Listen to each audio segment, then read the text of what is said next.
We now shift our attention to Palestine. The war that raged in Gaza has subsided, but the battlefield seems to have shifted to West Bank.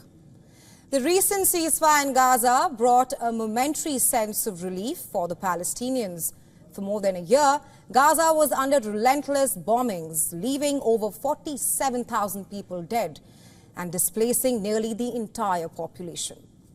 But just as one part of Palestine seems to cool, another has ignited. Reports from the West Bank reveal a sharp escalation in violence as Israeli military operations and settler aggression intensify. Just hours after the Gaza ceasefire took effect on January 19th, Israeli forces began constructing new checkpoints across the West Bank, reportedly cutting off farmers from their lands while sealing civilians living in cities like Hebron and Bethlehem, to reportedly preventing Palestinians from gathering and rejoicing prisoner releases who were let go in a swap for Israeli captives held by Hamas as a part of the deal. Simultaneously, Israeli settlers are seizing the moment. They have expanded illegal outposts and launched violent attacks on Palestinian villages. These outposts, often deemed unlawful under both international and Israeli law, they continue to grow unchecked. Local rights groups allege that Israeli settlers, under the protection of the military, are setting homes and vehicles ablaze and also thrashing the residents. Well, earlier this week, settlers attacked two villages in the northern West Bank as well as villages further south in Mazafir Yatta and around Ramallah as well.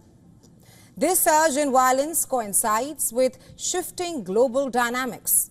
In the United States, newly inaugurated President Donald Trump has already signaled a departure from past policies. His administration lifted sanctions on groups linked to extremist settler movements and also key figures opposed to Palestinian statehood. They now occupy influential positions. Experts suspect a quiet deal may have been struck with Israeli Prime Minister Benjamin Netanyahu to halt the war in Gaza and perhaps turn up the pressure in the West Bank. This measure, though, may have been taken for political reasons alone. You may wonder why.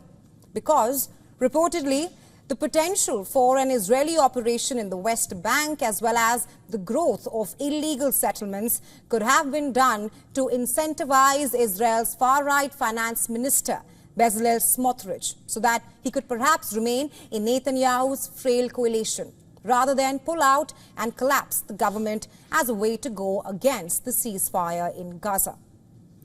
Smotrich is known to be a vocal advocate for expanding Israeli control of the West Bank. In West Bank's Jenin refugee camp, Israeli forces launched a major military operation on Tuesday.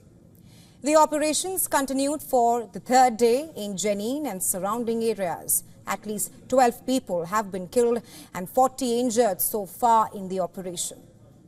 The IDF forces reportedly told local media that the operations in the camp are expected to continue for the coming few days as well. Experts meanwhile warn that all these escalations are only the beginning. The International Crisis Group predicts a further surge in Israeli military campaigns aimed at quelling any kind of Palestinian resistance. Palestinians in the West Bank now live under constant threat. For many, the memory of Gaza's destruction looms large, fearing that they too may have a similar outcome. The West Bank stands at a perilous crossroad at this point of time.